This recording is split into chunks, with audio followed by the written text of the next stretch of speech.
아버님, 이게 뭐예요? 이, 이걸로 어서. 서, 서랍을 열어봐. 간을 왜 못 맞춰? 30년을 요리해도 손이 그 모양이냐? 죄송합니다, 어머님. 죄송하긴. 내가 죽을 때까지 이 꼴이겠네. 새벽 4시 40분, 선영의 하루는 알람보다 먼저 시작되었다. 침대 옆 탁자에는 시아버지 정태의 약봉지가 요일별로 정리되어 있었고, 기저귀 교체 시간표가 형광펜으로 체크되어 있었다. 선영은 어둠 속에서 몸을 일으켰다. 관절이 뻐근했지만 신음소리조차 삼켰다. 이 집에서 아픈 소리를 내면 약한 소리 하지 말라는 말이 돌아왔다. 2층 안방으로 올라가는 계단은 29개였다. 선영은 매일 아침 이 계단을 오르며 숫자를 세었다. 정태의 방문을 열자 소독약과 노인 특유의 냄새가 섞여 코를 찔렀다. 휠체어 옆 침대에 누운 정태는 눈을 뜨고 있었다. 뇌경색 이후 말이 느려지고 오른쪽 손을 잘 쓰지 못했지만 그의 눈빛만은 또렷했다. 선영은 정태의 기저귀를 확인하고 조심스럽게 갈아입혔다. 욕창 방지를 위해 등과 엉덩이 부위를 부드럽게 마사지했다. 정태의 왼손이 선영의 손등을 스쳤다. 힘없는 손길이었지만 선영은 그 의미를 알았다. 고맙다는 뜻이었다. 이 집에서 선영에게 고마움을 표현하는 사람은 정태뿐이었다. 1층으로 내려와 부엌에 들어서자 시계는 5시 22분을 가리키고 있었다. 선영은 쌀을 씻고 된장찌개를 끓이기 시작했다. 시어머니 옥나는 국물이 짜면 혈압 탓을 하고 싱거우면 손맛이 없다고 했다. 30년간 같은 레시피로 만들어도 매일 다른 평가가 돌아왔다. 6시 정각 옥난이 식탁 앞에 앉았다. 선영이 밥상을 차리는 동안 옥나는 반찬 하나하나를 젓가락으로 뒤적이며 살폈다. 시금치나물의 색깔, 된장찌개의 건더기 개수, 밥알의 윤기까지 선영은 옥난의 눈빛이 밥상 위를 훑는 걸 지켜보며 숨을 죽였다. 옥난은 국 한 숟가락을 떠서 맛을 보더니 숟가락을 탁 내려놓았다. 그리고 그 말이 나왔다. 간을 왜 못 맞추냐고. 30년을 요리해도 손이 그 모양이냐고. 선영은 고개를 숙이고 죄송하다고 했다. 변명은 더 큰 폭풍을 불렀다. 30년 동안 배운 생존 방식이었다. 식사를 마친 옥나는 거실 소파에 앉아 TV를 켰다. 선영은 설거지를 하며 창밖을 바라보았다. 이른 새벽 출근하는 사람들이 보였다. 저들은 퇴근 시간이 있고 주말이 있고 휴가가 있었다. 선영에게는 없었다. 이 집에서 선영은 며느리가 아니라 24시간 가동되는 기계였다. 설거지를 마치고 2층으로 올라가 정태에게 아침 약을 먹이고 다시 내려와서는 세탁기를 돌리고 화장실을 청소하고 마당을 쓸었다. 오전 10시가 되자 옥난이 불렀다. 점심 준비를 하라는 뜻이었다. 선영의 손은 쉬지 않고 움직였다. 손목이 저리고 허리가 끊어질 것 같았지만 선영은 멈출 수 없었다. 멈추는 순간 게으르다는 말이 돌아왔다. 저녁 무렵 남편 명수가 현관문을 열고 들어왔다. 선영은 반갑게 인사했지만 명수는 고개만 끄덕이고 거실로 들어갔다. 옥난과 명수는 TV를 보며 대화를 나눴다. 회사 이야기, 돈 이야기, 아들 이야기. 선영은 부엌에서 저녁을 차리며 그들의 목소리를 들었다. 그 대화 속에 선영은 없었다. 투명인간처럼. 밤 10시 모든 설거지와 정리를 마친 선영은 작은 방으로 들어갔다. 명수는 몇 해 전부터 안방을 혼자 썼다. 선영의 코 고는 소리가 시끄럽다는 이유였다.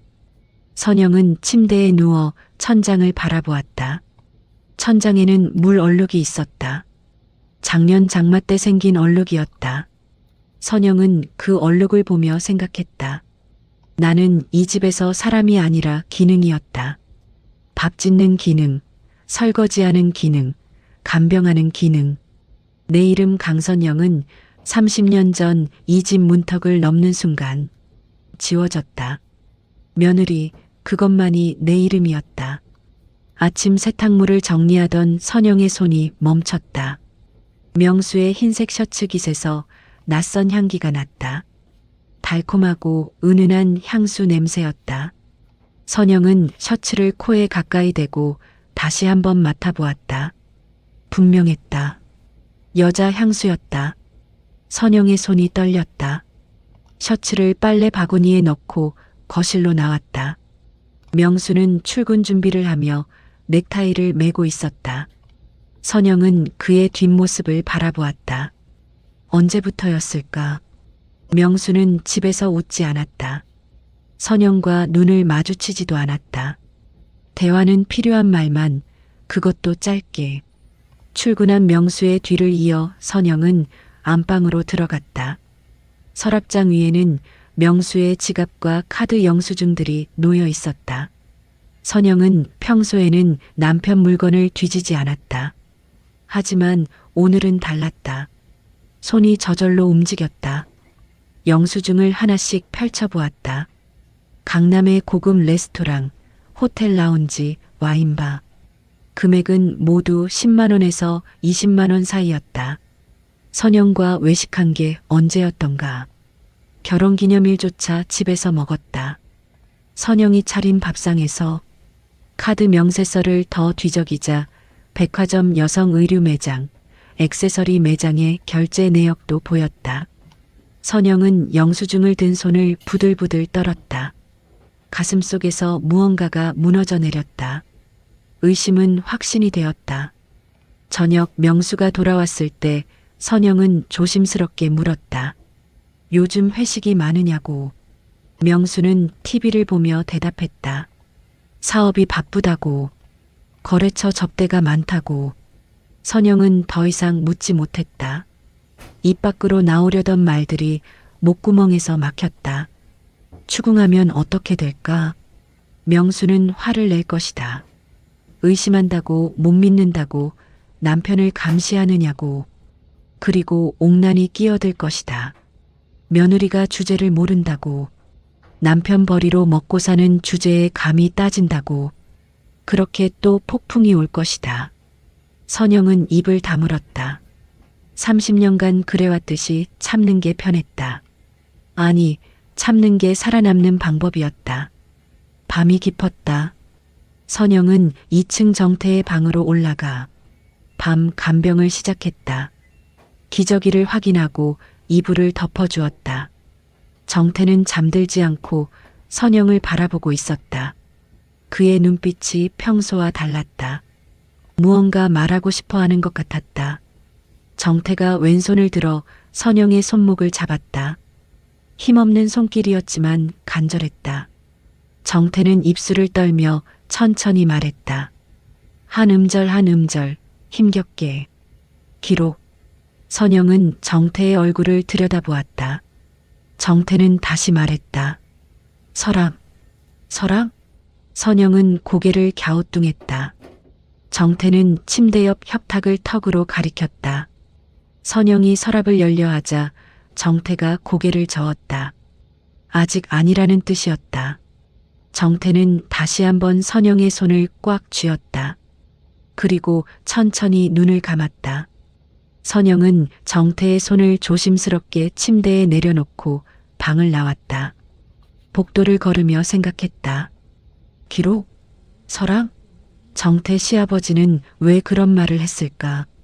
하지만 지금 선영의 머릿속에는 명수의 셔츠에서 난 향수 냄새가 가득했다. 1층으로 내려오는 계단에서 선영은 주저앉았다. 손으로 입을 막고 소리 없이 울었다. 30년 동안 참아온 눈물이 쏟아졌다. 하지만 울음소리는 내지 못했다. 이 집에서 우는 것조차 허락되지 않았다. 일요일 오후 현관 초인종이 울렸다. 아들 준호와 며느리 세진이었다. 선영은 반갑게 맞이했지만 준호는 눈인사만 하고 거실로 들어갔다. 세진은 선영을 스쳐 지나가며 짧게 말했다.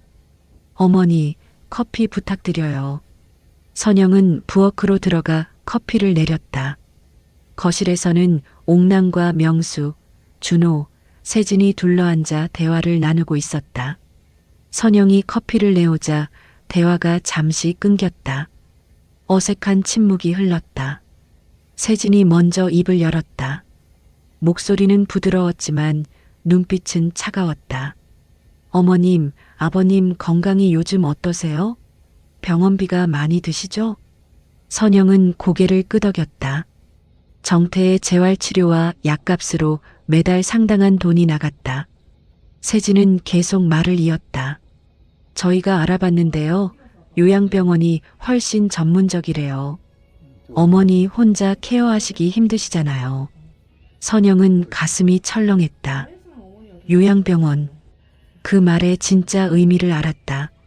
정태를 집에서 내보내겠다는 뜻이었다. 아니에요. 제가 충분히 돌볼 수 있어요. 시아버님도 집에 계시는 걸 더 좋아하세요. 세진은 미소를 지었다. 하지만 그 미소는 입술에만 머물렀다. 어머니 건강도 생각하셔야죠. 그리고 솔직히 말씀드릴게요. 아버님 재산 관리 문제도 정리해야 할 것 같아요. 거실에 정적이 흘렀다. 명수는 팔짱을 끼고 앉아 있었고 옥나는 세진의 말에 고개를 끄덕였다. 준호는 고개를 숙인 채 아무 말도 하지 않았다. 세진은 가방에서 서류 몇 장을 꺼냈다. 선영 쪽으로 밀며 말했다. 어머니, 혹시 아버님 통장이나 서류 같은 거 어머니가 관리하시죠? 나중에 문제 생기면 안 되니까 저희가 정리하는 게 나을 것 같아요. 선영의 얼굴이 굳었다. 정태의 통장은 선영이 관리하고 있었다. 병원비며 생활비며 모두 그 통장에서 나갔다. 하지만 선영은 단 한 푼도 사적으로 쓴 적이 없었다. 무슨 말씀이세요? 저는 시아버님 병원비랑 필요한 것만 썼어요. 세진의 목소리가 조금 날카로워졌다. 그걸 누가 확인해요? 영수증이라도 있어요? 어머니, 오해하지 마세요. 그냥 명확하게 정리하자는 거예요. 나중에 어머니도 편하시잖아요. 선영은 손이 떨렸다. 자신을 의심하고 있었다. 30년 동안 이 집을 지키고 시부모를 돌보고 아무것도 바라지 않았는데 이제 와서 도둑 취급을 받고 있었다. 저는 그런 사람 아니에요. 옥난이 끼어들었다. 목소리는 냉정했다. 세진 말이 맞아. 너는 밥값만 했지. 재산 얘기 낄 자격 없어. 선영의 가슴에 칼이 꽂혔다. 밥값. 30년이 밥값이었다. 선영은 입술을 깨물었다. 눈물이 차올랐지만 참았다. 옥나는 계속 말했다. 서류 내놔. 준호가 앞으로 관리할 거야. 네가 뭘 안다고. 선영은 고개를 들어 아들 준호를 바라보았다. 준호는 여전히 고개를 숙인 채였다. 선영이 불렀다. 준호야. 준호는 대답하지 않았다.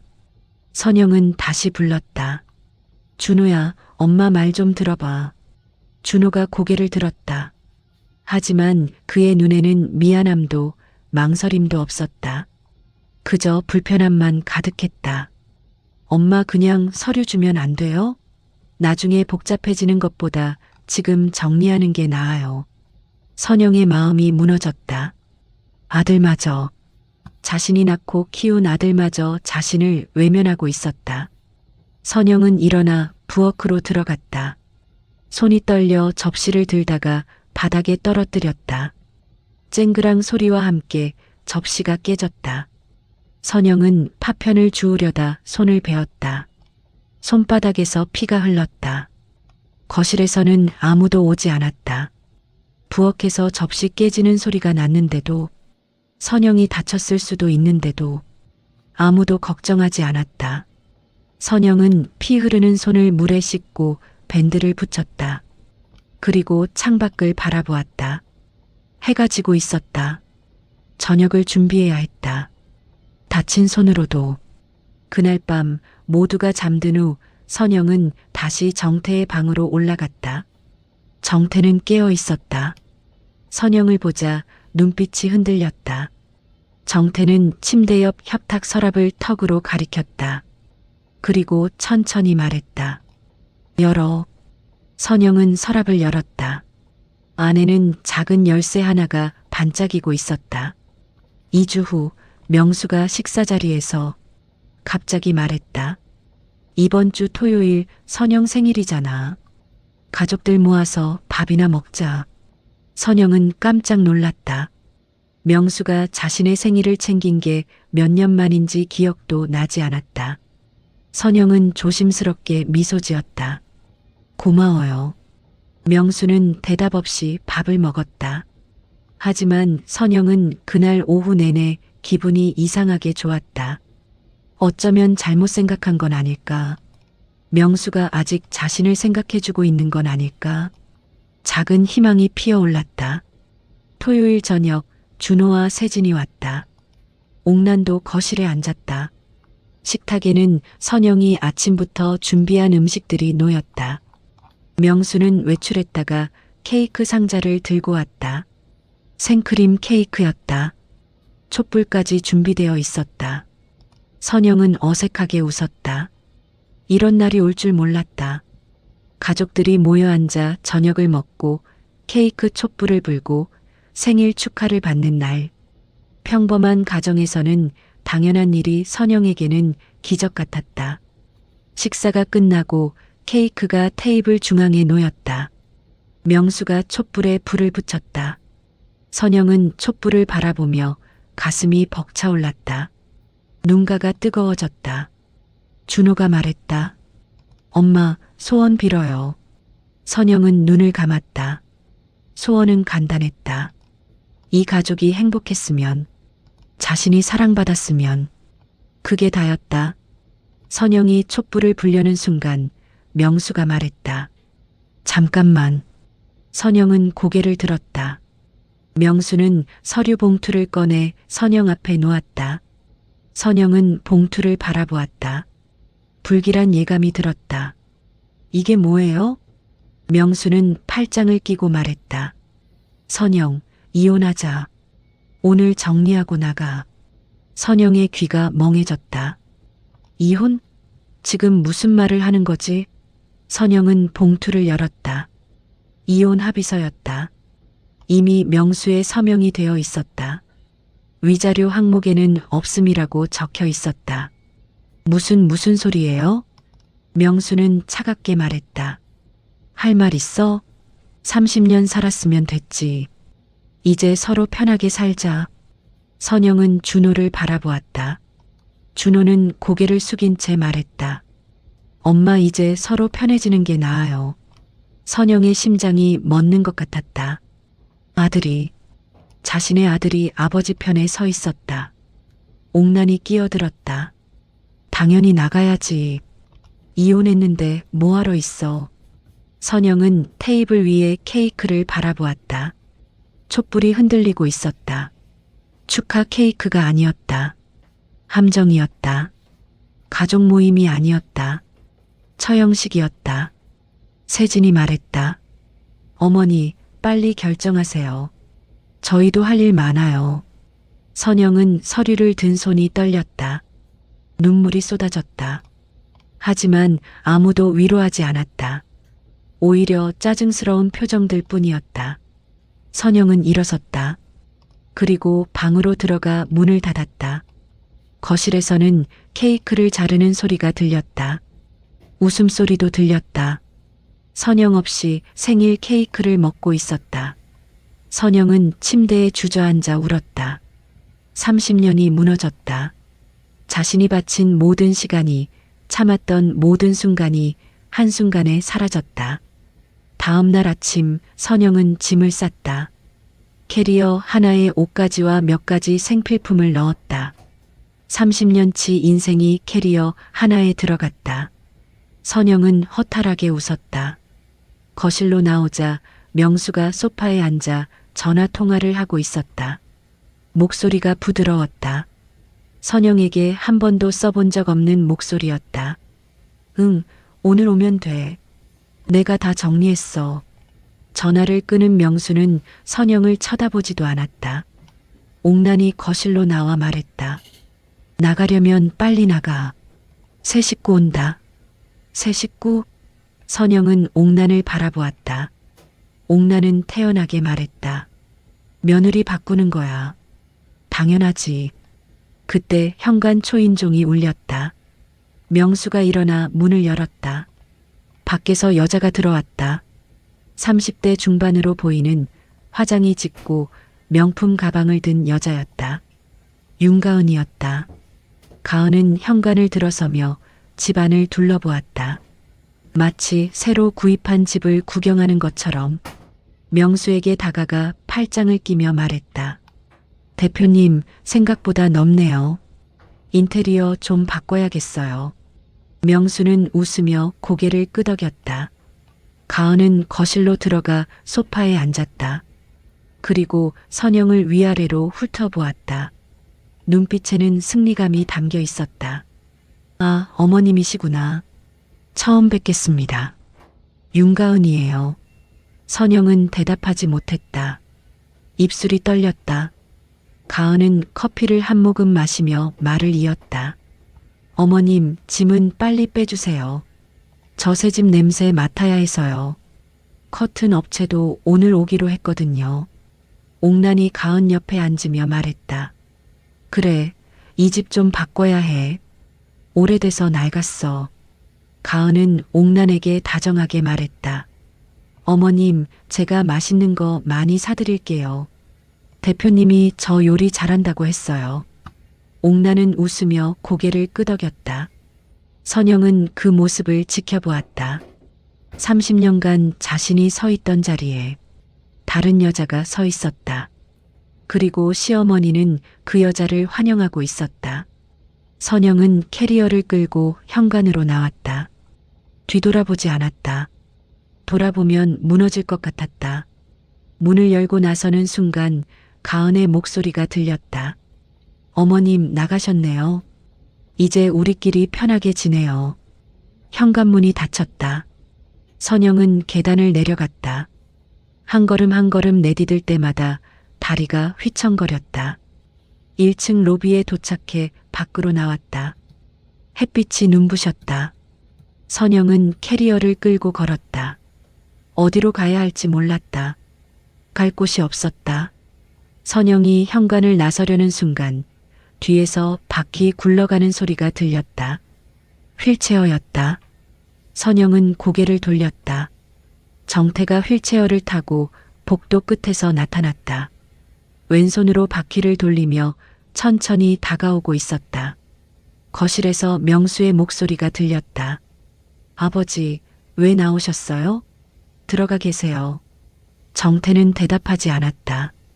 휠체어를 계속 밀어 선영 앞까지 왔다. 정태의 얼굴에는 땀이 맺혀 있었다. 혼자 휠체어를 타고 나오느라 힘들었을 것이다. 정태는 선영을 올려다보았다. 눈빛이 또렷했다. 명수가 다가와 휠체어를 잡으려 했지만 정태가 왼손을 들어 막았다. 그리고 천천히 힘겹게 말했다. 버리지 마. 선영은 눈물이 쏟아졌다. 정태는 떨리는 왼손을 들어 선영의 손을 잡았다. 그리고 손바닥에 무언가를 쥐어주었다. 작은 열쇠였다. 며칠 전 서랍에서 봤던 그 열쇠였다. 정태는 품에서 낡은 서류 봉투를 꺼내 선영 품에 안겼다. 봉투는 두툼했다. 정태는 선영의 눈을 똑바로 보며 다시 말했다. 지금 열어. 명수가 정태의 팔을 잡으며 소리쳤다. 아버지, 뭐 하시는 거예요? 들어가세요. 정태는 명수를 뿌리쳤다. 그리고 선영에게 고개를 끄덕였다. 가라는 뜻이었다. 빨리 가서 열어보라는 뜻이었다. 선영은 봉투를 가슴에 안고 고개를 숙여 인사했다. 그리고 캐리어를 끌고 밖으로 나갔다. 뒤에서 명수가 소리치는 게 들렸지만 선영은 뒤돌아보지 않았다. 엘리베이터를 타고 1층으로 내려왔다. 아파트 단지를 빠져나와 대로변으로 걸었다. 다리가 후들거렸다. 벤치를 발견하고 그곳에 주저앉았다. 손에는 여전히 열쇠와 봉투가 들려 있었다. 선영은 떨리는 손으로 봉투를 열었다. 안에는 서류 묶음과 작은 USB 그리고 메모장이 들어 있었다. 서류를 하나씩 펼쳐보았다. 첫 번째 서류, 공증 유언장이었다. 정태의 이름과 도장이 찍혀 있었다. 유언 집행자는 변호사 한도윤. 선영은 숨이 막혔다. 서류를 계속 넘겼다. 가족 신탁 계약서, 수익권자 강선영. 선영의 이름이 적혀 있었다. 회사 지분 일부 양도 계약서, 양도받는 자 강선영. 부동산 등기부등본 상가 2곳의 소유주가 강선영으로 되어 있었다. 선영은 손이 떨려 서류를 제대로 잡을 수 없었다. 예금 통장 사본들도 있었다. 모두 선영 명의였다. 정태가 2년 전부터 차근차근 준비해둔 것들이었다. 메모장을 펼쳤다. 정태의 떨리는 글씨체로 빼곡하게 적혀 있었다. 선영, 미안해. 내가 더 일찍 막았어야 했어. 자네가 이 집에서 사람 대접 못 받는 걸 알았어. 옥란의 말, 명수의 태도 다 봤어. 내가 말을 잘 못해도 귀는 들리고 눈은 보였지. 당신은 이 집의 기둥이었어. 하지만 아무도 몰랐어. 이제라도 자네 이름으로 살 수 있게 해주고 싶었네. 선영은 메모장을 읽으며 소리 없이 울었다. 정태는 알고 있었다. 모든 걸 다 알고 있었다. 그리고 침묵 속에서 선영을 지켜보며 준비하고 있었다. USB도 있었다. 선영은 USB를 손에 쥐었다. 이 안에 무엇이 들었는지는 몰랐지만 정태가 준비한 것이라면 중요한 증거일 것이었다. 선영은 고개를 들어 하늘을 바라보았다. 구름이 천천히 흘러가고 있었다. 선영은 생각했다. 내가 빈손인 줄 알았던 건 그들이 만든 이야기였다. 나는 빈손이 아니었다. 시아버지는 나를 보고 있었다. 선영은 갈 곳이 없었다. 친구 경자에게 전화했다. 경자는 놀라며 당장 오라고 했다. 선영은 택시를 타고 경자의 집으로 갔다. 경자는 문을 열어주며 선영을 끌어안았다. 선영은 그제야 무너졌다. 경자의 품에서 소리내어 울었다. 30년간 참았던 울음이 터져나왔다. 경자는 선영을 소파에 앉히고 따뜻한 차를 내왔다. 선영은 차를 마시며 모든 이야기를 했다. 이혼 통보, 새 여자, 집에서 쫓겨난 일. 경자는 분노로 떨었다. 그 개자식들, 30년을 그렇게 부려먹고. 선영은 가방에서 서류 봉투를 꺼냈다. 경자에게 보여주었다. 경자는 서류를 하나하나 읽으며 눈이 커졌다. 선영아, 이거 진짜야? 선영은 고개를 끄덕였다. 경자는 USB를 가리키며 말했다. 이거 확인해 봐야 해. 내 노트북 가져올게. 경자가 노트북을 가져와 USB를 꽂았다. 파일이 여러 개 있었다. 모두 음성 파일이었다. 경자가 첫 번째 파일을 재생했다. 옥란의 목소리가 들렸다. 너는 밥값도 못해. 친정에서 뭘 배워왔길래 이 모양이냐? 선영의 목소리. 죄송합니다, 어머님. 명수의 목소리. 엄마 말씀 잘 들어. 당신이 여기 얹혀 사는 거 잊지 마. 선영은 음성 파일을 들으며 온몸이 얼어붙었다. 정태가 녹음한 것이었다. 자신이 있던 자리에서 들었던 대화들, 가족회의 때 나눴던 대화도 있었다. 세진의 목소리. 아버님 요양원 보내고 재산 정리하면 되죠. 준호의 목소리. 엄마한테는 아무것도 안 줘도 돼요. 어차피 이혼할 거니까. 선영은 귀를 막고 싶었다. 하지만 들어야 했다. 이것이 증거였다. 자신이 겪은 일들의 증거였다. 마지막 파일은 명수와 가은의 대화였다. 선영 내보내면 당신이 들어오는 거야. 어머니도 동의했어. 대표님 사랑해요. 빨리 정리해요. 음성 파일이 끝났다. 경자는 노트북을 덮으며 말했다. 선영아, 이거 다 증거야. 변호사 찾아가야 해. 선영은 서류 묶음에서 명함 하나를 꺼냈다. 변호사 한도윤. 정태가 미리 연락해둔 변호사였다. 경자가 전화를 걸었다. 한도윤은 내일 오전에 만나자고 했다. 그날 밤 선영은 경자의 집에서 잤다. 경자는 미역국을 끓여주었다. 선영은 국물을 마시며 또 울었다. 누군가 자신을 위해 밥을 해준 게 얼마만인지. 경자는 선영의 손을 잡으며 말했다. 선영아, 이제 끝났어. 새로 시작하는 거야. 선영은 고개를 끄덕였다. 그날 밤 선영은 처음으로 편안하게 잠들었다.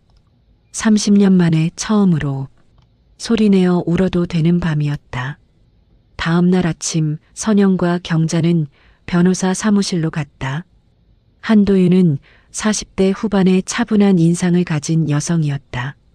그는 선영을 맞으며 악수를 청했다.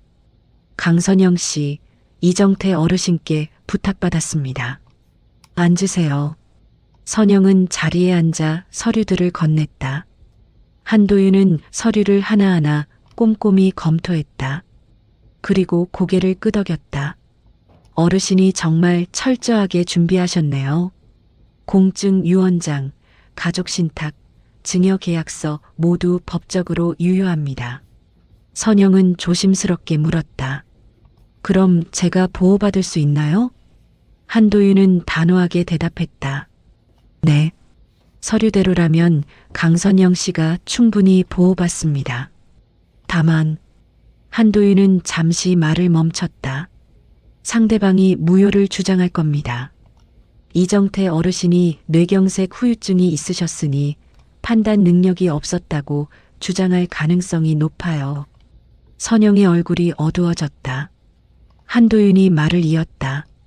하지만 어르신은 그것까지 대비하셨어요.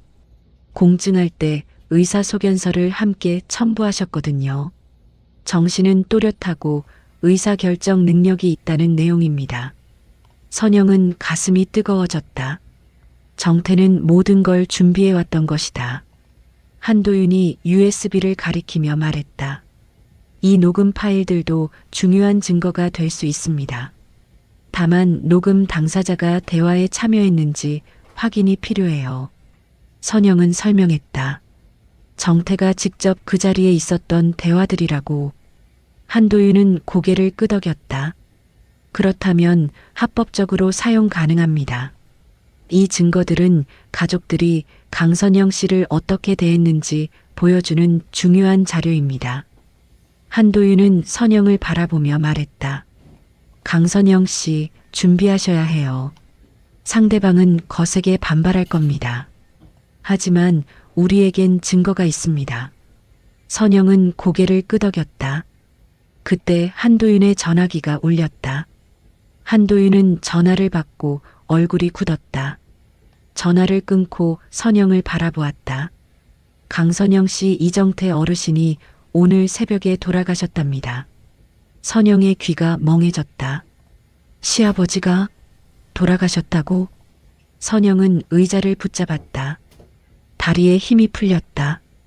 경자가 선영을 부축했다. 한도윤이 물을 가져다 주었다. 선영은 물을 마시며 눈물을 삼켰다. 정태, 마지막까지 자신을 지켜준 시아버지. 이제 영영 볼 수 없게 되었다. 한도윤이 조심스럽게 말했다. 장례식에 가시겠어요? 선영은 고개를 끄덕였다. 가야죠. 15년을 모셨는데.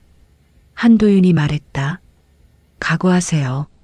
가족들이 강선영 씨를 환영하지 않을 겁니다. 그리고 장례식 후에 유언장 공개가 있을 겁니다. 선영은 손을 꽉 쥐었다. 떨렸지만 흔들리지 않으려 했다. 괜찮아요. 저는 마지막 인사를 하러 가는 거예요. 한도윤은 선영의 손을 잡았다. 제가 함께 가겠습니다. 혼자 가시면 안 돼요. 선영은 고개를 끄덕이며 눈물을 닦았다. 이제 시작이었다. 진짜 싸움이 시작되는 것이었다. 장례식장은 조용했다. 선영은 경자, 한도윤과 함께 입구에 섰다. 안에서는 명수와 옥란, 준호가 조문객을 맡고 있었다. 선영이 들어서자 옥란이 소리쳤다. 왜 왔어? 이혼했으면 남이지. 조문객들이 웅성거렸다. 선영은 흔들리지 않고 앞으로 걸어갔다. 명수가 가로막았다.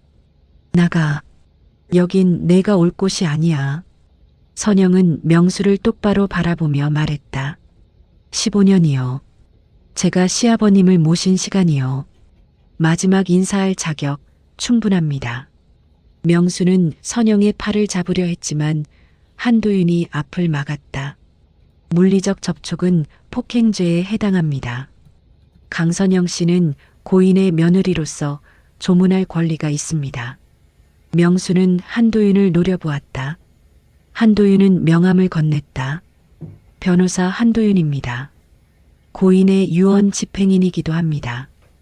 옥란의 얼굴이 굳었다. 준호가 다가와 물었다. 유언 집행인? 무슨 소리예요? 한도윤은 대답하지 않고 선영을 안내했다. 선영은 영정 앞에 섰다. 정태의 사진이 미소 짓고 있었다. 선영은 무릎을 꿇고 절을 올렸다. 눈물이 멈추지 않았다. 시아버님 감사했습니다. 끝까지 저를 지켜주셔서. 선영은 한참을 그 자리에 앉아 있었다. 정태와의 15년이 주마등처럼 스쳐 지나갔다. 새벽 간병, 약 챙기기, 휠체어 밀어드리기. 그 모든 시간이 헛되지 않았다. 장례식이 끝나고 유언장 공개 시간이 되었다.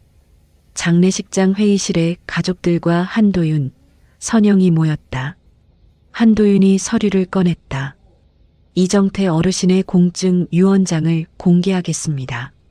한도윤이 유언장을 읽기 시작했다. 회사 지분 일부는 강선영에게, 상가 2곳도 강선영에게, 가족 신탁 수익권도 강선영에게, 예금 계좌들도 강선영 명의로. 옥란이 소리쳤다. 말도 안 돼. 중풍 걸린 사람이 무슨 유언을. 명수도 일어서며 말했다. 이건 무효야. 아버지는 판단 능력이 없었어. 한도윤은 차분하게 서류를 하나 더 꺼냈다. 공증 당시 의사소견서입니다. 이정태 어르신은 정신이 또렷하고 의사결정 능력이 충분하다고 명시되어 있습니다. 준호가 끼어들었다. 며느리가 조종한 거잖아요. 아버지를 이용한 거라고요. 한도윤은 노트북을 열었다. 그렇다면 이것도 조작인가요? 한도윤이 녹음 파일을 재생했다.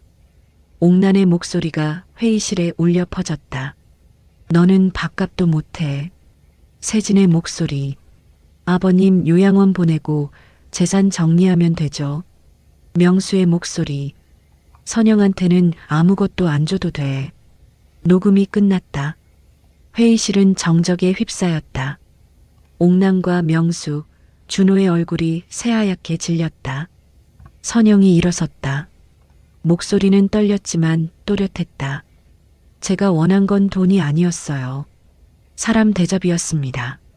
30년 동안 저는 이 집에서 사람이 아니었어요. 밥값이었고 그저 로봇 같은 기능이었어요.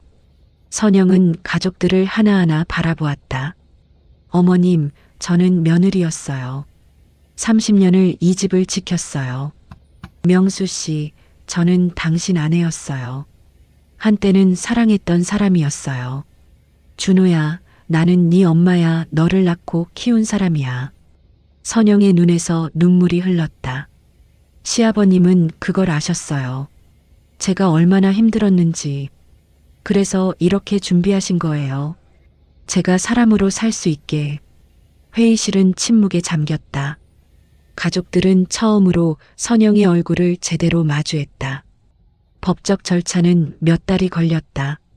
명수 측에서 무효 소송을 제기했지만 기각되었다. 조정 과정에서 선영 중심의 합의가 이루어졌다. 회사 지분, 상가, 예금 모두 선영의 것으로 확정되었다. 선영은 이혼을 정리했다. 명수와 옥남과는 완전히 단절했다. 더 이상 그들에게 시간을 쓰고 싶지 않았다. 준호는 달랐다. 준호는 몇 번이나 선영을 찾아와 사과했다. 엄마 정말 미안해요. 제가 잘못했어요. 선영은 준호를 바라보았다. 아직 마음이 아팠다. 하지만 준호는 자신의 아들이었다. 시간이 필요해. 네가 진심으로 반성하는지 지켜볼 거야. 준호는 고개를 숙였다. 선영은 조건을 제시했다. 세진이랑 이혼하지는 않아도 돼. 하지만 내 앞에서 나를 엄마로 대할 생각이 없다면 우리는 남이야. 준호는 눈물을 흘렸다. 선영은 더 이상 말하지 않았다. 시간이 말해줄 것이었다. 선영은 새 삶을 시작했다. 회사 경영은 전문 경영인에게 맡겼다. 선영은 작은 반찬 가게를 열었다. 가게 이름은 선영의 손맛이었다. 처음으로 자신의 이름을 걸었다. 가게는 작았지만 따뜻했다. 선영이 직접 만든 밑반찬과 김치, 장류를 팔았다. 동네 사람들이 하나둘 찾아왔다. 경자도 자주 들렀다. 선영아, 장사 잘 되네. 선영은 웃으며 고개를 끄덕였다. 이곳에서는 누구도 선영을 무시하지 않았다. 손님들은 선영을 사장님이라 불렀다. 선영은 그 호칭이 좋았다. 주말에는 요양원 봉사를 시작했다. 노인들의 식사를 돕고 이야기를 들어주었다. 선영은 그들을 보며 정태를 떠올렸다. 정태의 따뜻한 손길, 고맙다는 눈빛. 어느 날 저녁 선영은 가게 문을 닫고 집으로 돌아갔다. 이제 선영에게는 자신만의 집이 있었다. 작은 원룸이었지만 누구의 눈치도 보지 않는 공간이었다. 선영은 창가에 앉아 차를 마셨다. 창밖으로 해가 지고 있었다. 노을이 아름다웠다. 선영은 그 노을을 바라보며 생각했다. 30년이 무너지는 줄 알았다. 하지만 그게 끝이 아니었다. 새로운 시작이었다. 이제 나는 누군가의 며느리가 아니다. 누군가의 아내도 아니다. 나는 강선영이다. 내 이름으로 사는 사람. 선영은 손에 들린 찻잔을 바라보았다. 따뜻했다. 선영의 입가에 미소가 번졌다. 늦게 찾은 내 이름이 오늘은 참 따뜻했다. 선영은 차를 한 모금 마셨다. 내일도 선영의 가게 문을 열 것이다. 이제 선영에게는 빛이 있었다. 자기 자신이라는 빛이. 이 채널은 가슴 깊은 곳을 울리는 리얼 인생사연 한편으로 바쁜 일상 속에서 잠시 멈춰서서 누군가의 삶을 통해 희로애락의 깊은 결을 함께 느끼고 당신의 하루의 작은 위로, 큰 울림으로 남길 바랍니다. 구독과 좋아요 부탁드릴게요. 댓글로 나누는 당신의 한 문장은 누군가에게 또 다른 감동을 만듭니다.